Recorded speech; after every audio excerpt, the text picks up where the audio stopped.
Hello, I'm JW, and today we're going to be looking inside this box. Now, I already know what's inside this. It's the Fluke tester, one of which was one of those recalled ones, so it was sent back, and this is presumably the replacement item. Now, in terms of this being sent back, I sent this one back. It was actually dropped off to the delivery place on the 5th of November, and today is the 15th of November, so basically it's 10 days from dropping off to obviously the new one being delivered here. So, have a look inside, see if it looks any different. I don't expect it's going to look particularly different anyway, but we'll see what we've got. Have a look inside. So it was 10 days between basically being sent back to them and then receiving the new one here. So considering it actually went to the Netherlands, that's not bad at all. So let's see what we have in here. I'm presuming it is that thing because it's from Fluke, and obviously that was the only thing we were expecting from them. So let's see what we have. And yes, it certainly looks like the thing in question there. So that's pretty much it. Yep, just these sort of airbag type things. So that's pretty much it. So this is the one here, it's the T130, because that's basically the one that I sent to them, so it should be pretty much the exact same thing.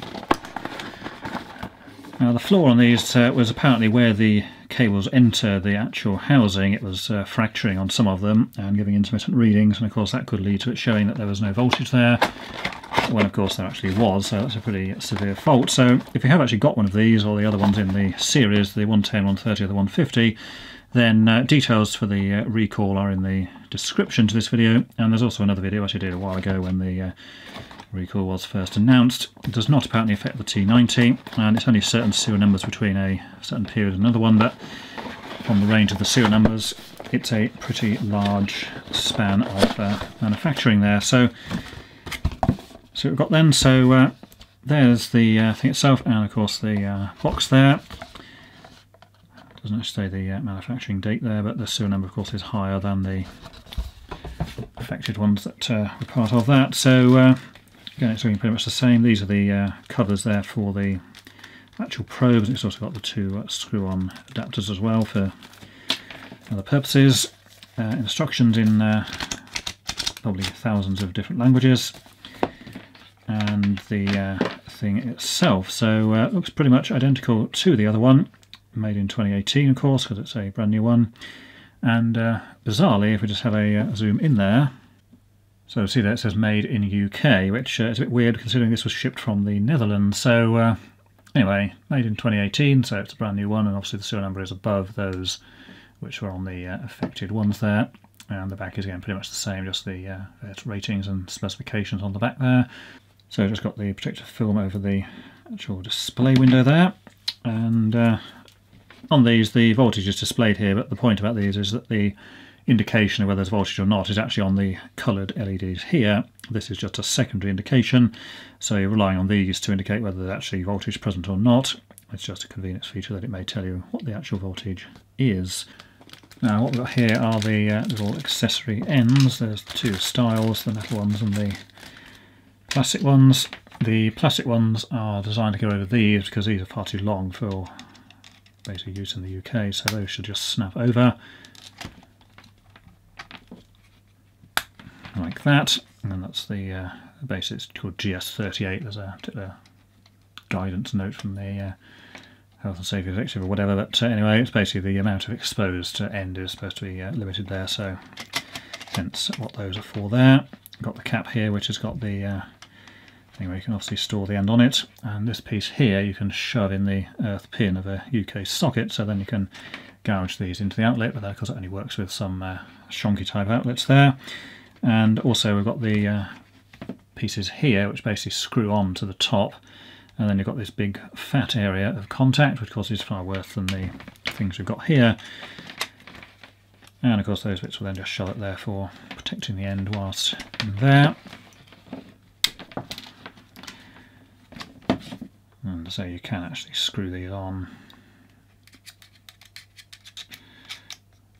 to the end should you want to, and that gives you a sort of huge area there to short out against adjacent terminals and cause all kinds of mayhem and fire. I believe you can actually store these in the top here. Yeah, you can.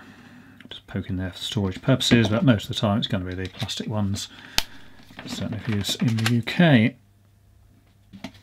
So it looks pretty much identical as you would expect, and so the cable is apparently the only thing that's really been changed on these, and it's something to do with how these are going in here. So they may have altered the strain relief bits here a bit somewhat, as there's seems to be more gap around the actual cable entry there, and it may well be a different type of cable, although so it looks pretty much the same as before. And as before, it's got a rather long length of lead on these, and plenty of room to reach from one end of the room to the other nearly, so seems perfectly fine. And in terms of operation, it's going to be pretty much the same as we've seen before. Now, so it does come with batteries, so let's just have a quick peek and see what sort of batteries we've got here. Hopefully not made in China, 777 brand or something similar, but we will no doubt find out. So we've got then Energizer Industrial apparently, so that seems perfectly reasonable. And there's our AAAs obviously for the things that fit in the bottom there, so yeah, that seems perfectly fine. Now, while we've got this thing here, there's just a quick overview of how these things are intended to be used and what they're actually for. These do continuity as well as voltage, and this one also does a diode check, although that's not a particularly useful function. But suffice to say, the continuity is just putting the ends together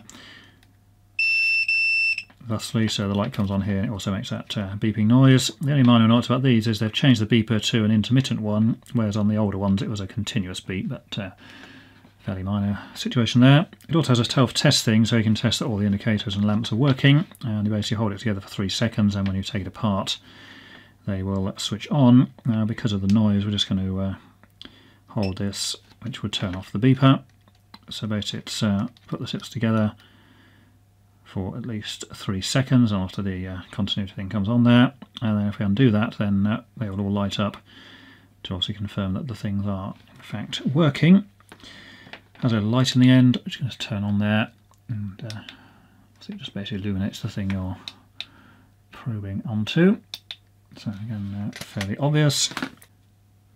Now, for actual voltage, it comes with this adapter thing, so that if you've got a socket, as in the UK style, you can use this prong to open the shutters. So this only works on the cheaper ones, where it's just the earth hole that opens the 2 shutters. The better ones by Haier and MK need all 3 in there, but anyway, so the deal with that is you just shove it in there, and then the 2 shutters there, which are sort of dark red, will open when you shut it in and expose the live terminals.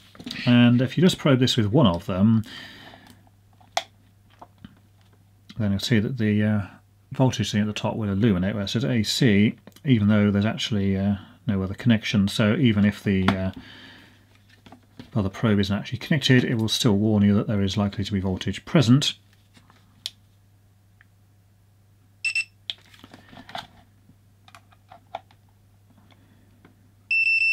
And there we go with the beeper. And if you put the 2 prongs in there, then that's essentially what you're going to get. It's the voltage display there, so in the case of that it's reading now about 244, but the main indication of voltage is the actual illuminated things on the left there, I'd say indicating up to the 230 level, and also this also goes up to 400 and 690 if you wanted it as well, and it does beep fairly loudly as well when the things are actually on there. One disadvantage of these narrow ends is that they don't fit into things like that, but in theory you're supposed to use the short ends for that when you're in the UK, but anyway, there you go. The other thing is this has got these buttons here. If you press these, then it actually increases the load that's applied between here, so in a normal state you can actually attach this between line and earth and it won't trip a 30 mA RCD, but of course it's only applying very high impedance there. That can give some misleading readings, so if you press the buttons, then that increases the actual load there, which will trip an RCD and also applies a much higher load, so if there's any kind of sort of capacitive coupling with the wires or whatever, that will obviously eliminate that. And so it does DC as well with the plus and minus indication there. And this here is basically when you're pressing the buttons, it will indicate there as well. These indicators here, which is left and right, is for 3-phase, so if you put these 2 onto the 2 phases, as we've got here L1 and L2, so you can shove those on L1 and L2, it will then tell you which direction they're going, and that basically relies on capacitive coupling, so then you can determine the rotational direction with only 2 prongs, which may be useful, although normally you're going to have all 3 available. So there's a light you can turn on the end. That's just the cancel of the actual beeper, which normally would be left on. I'll just turn it off for this video. And then you've got the hold function there, which of course will hold the reading on the display should it be in a sort of an inconvenient place or upside down in the back of a cabinet or something like that. So that's the new T130, which is of course pretty much identical to the old one. Difference being the cable presumably has been changed so it doesn't break and fracture in an intermittent fashion and give false readings and claim there's no power there when in fact there most definitely is. So if you've actually got one of these and you haven't checked on the list or the website, then please do so. Link to that's in the description to this video. And it's 3 of these models which are affected, and it seems to cover quite a wide range of serial numbers, so it presumably goes over several years worth of manufacturing. So do go and check, and if you've got one of the affected ones, then of course you should be returning it and getting the replacement like this one. So that's it for this time, and until next time, thanks for watching.